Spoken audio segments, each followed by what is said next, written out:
देश में एक तरफ G20 के सफल आयोजन का जश्न है, वहीं दूसरी तरफ विपक्ष G20 को फेल बता रहा है। कोई झुग्गी झोपड़ियों को ढकने पे तंज कस रहा है, किसी नेता को आवारा कुत्ते पकड़ने का दर्द है। पर जिस तरह से मनमोहन सिंह और शशि थरूर जैसे नेताओं ने G20 के आयोजन को सफल बताया, उससे विपक्ष भी घेरे में है कि केवल विरोध की राजनीति करते करते विपक्ष मोदी के विरोध में था, तब तक ठीक था, पर अब तो विपक्ष देश का भी विरोध करने लगा है और यह स्पष्ट दिखाई दे रहा है। वैसे G20 समिट में भारत के पश्चिम एशिया यूरोप इकोनॉमिक कॉरिडोर की घोषणा से चीन भी सकते में है और उसकी बेल्ट एंड रोड इनिशिएटिव योजना भी खटाई में पड़ गई है। आने वाले समय में यह भारत पश्चिम एशिया और यूरोप के बीच इकोनॉमिक इंटीग्रेशन का प्रभावी माध्यम होगा। यह पूरे विश्व में कनेक्टिविटी और विकास को सस्टेनेबल दिशा प्रदान करेगा। मैं हिज एक्सेलेंसी राष्ट्रपति Biden, his royal highness crown prince and prime minister Mohammed bin Salman,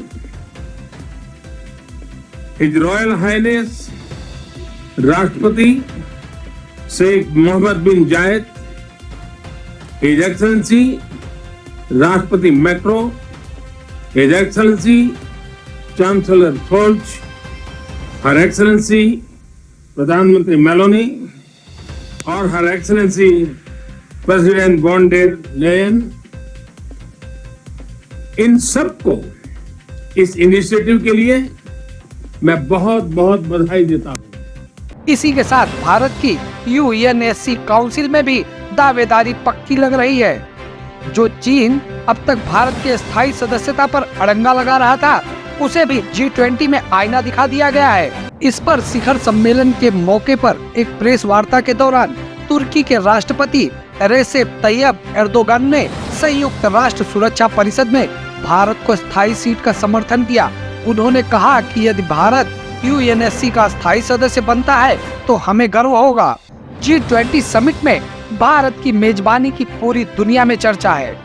पड़ोसी मुल्क पाकिस्तान तक में भारत के बारे में जो चर्चा है, इससे भारत की मजबूत दमक साफ साफ पता चल रही है। पर भारत में कुछ लोगों को यह बात हजम नहीं हो रही है। वहीं भारत की अध्यक्षता में हुए G20 शिखर सम्मेलन को रूस की ओर से सफल बताया गया है। रूस के विदेश मंत्री सरगेई लावारोव ने G20 शिखर सम्मेलन में यूक्रेन युद्ध को हावी नहीं होने देने के लिए भारत की सराहना की। मीडिया से बात करते हुए लावारोव ने कहा कि भारत ने G20 एजेंडे का यूक्रेनीकरण नहीं होने दिया। यह भारत के प्रधानमंत्री की कूटनीतिक सफलता है। रूस ने नई दिल्ली घोषणा पत्र में प्रयोग किए गए शब्दों पर हैरानी जताते हुए कहा कि ऐसे घोषणा पत्र की तो उन्हें उम्मीद ही नहीं थी। वैसे इस G20 शिखर सम्मेलन ने एक वैश्विक नेता के रूप में पीएम नरेंद्र मोदी का कद और बढ़ा दिया है। यूक्रेन युद्ध के चलते साफ तौर पर दो खेमों में बंट चुकी दुनिया में पीएम मोदी सहित गिने चुने नेता ही हैं, जिनकी बात दोनों खेमे सुनने को तैयार हैं। चाहे यूक्रेन का मसला हो या इंडो पैसिफिक रीजन में उठाए जाने वाले कदमों की, कोई भी देश पीएम मोदी को नजरअंदाज नहीं करना चाहता। One earth one family one future की थीम के साथ मोदी की अगुवाई में जिस G20 समिट का आयोजन हुआ, उससे जो बाइडेन सहित तमाम बड़े ग्लोबल लीडर प्रभावित हुए। यह पीएम मोदी का ही करिश्मा है कि रूस, फ्रांस, जापान से लेकर अमेरिका, जर्मनी तक कोई ऐसा देश नहीं है जो आज भारत के साथ करीबी रिश्ते न बनाना चाहता हो। वैसे भारत के प्रधानमंत्री के प्रयासों से अफ्रीकन यूनियन G20 का स्थायी सदस्य बन गया है। अब G20 G21 बन गया है। सबका साथ की भावना से ही भारत ने प्रस्ताव रखा था कि अफ्रीकन यूनियन को G20 की स्थायी सदस्यता दी जाए। मेरा विश्वास है कि इस प्रस्ताव पर हम सबकी सहमति है। इस पर अफ्रीकन यूनियन के अध्यक्ष अजाली असौमनी ने मीडिया से बातचीत में कहा कि मैं तो रोने वाला था वह मेरे लिए एक भावनात्मक पल था। मुझे लगा था कि दक्षिण अफ्रीका की सदस्यता काफी डिबेट के बाद तय होगी, पर यह इतने जल्दी हो गया, इसकी मुझे आशा नहीं थी। सबकी सहमति से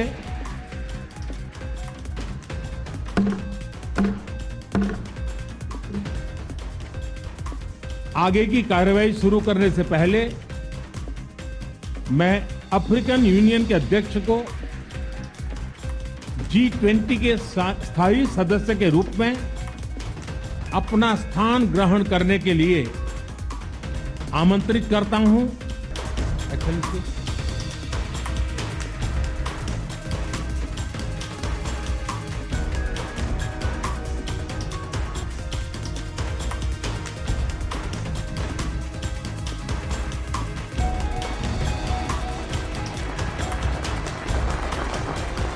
पीएम मोदी ने G20 समिट में भारत के प्रतीकों, चाहे वह अशोक चक्र हो या नालंदा विश्वविद्यालय, इसका बखूबी प्रदर्शन और बखान कर पूरे विश्व को भारत के वसुधैव कुटुंबकम की भावना से जोड़ने का जो सार्थक प्रयास किया, वह अतुलनीय है।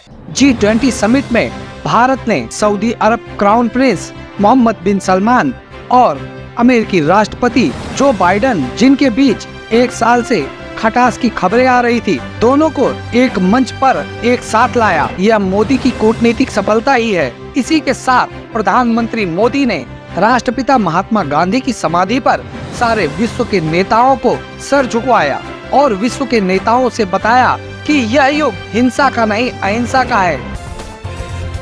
इस तरह की तमाम खबरों को देखने के लिए सब्सक्राइब करें सिविल न्यूज। हमें लाइक और कमेंट करना ना भूलें।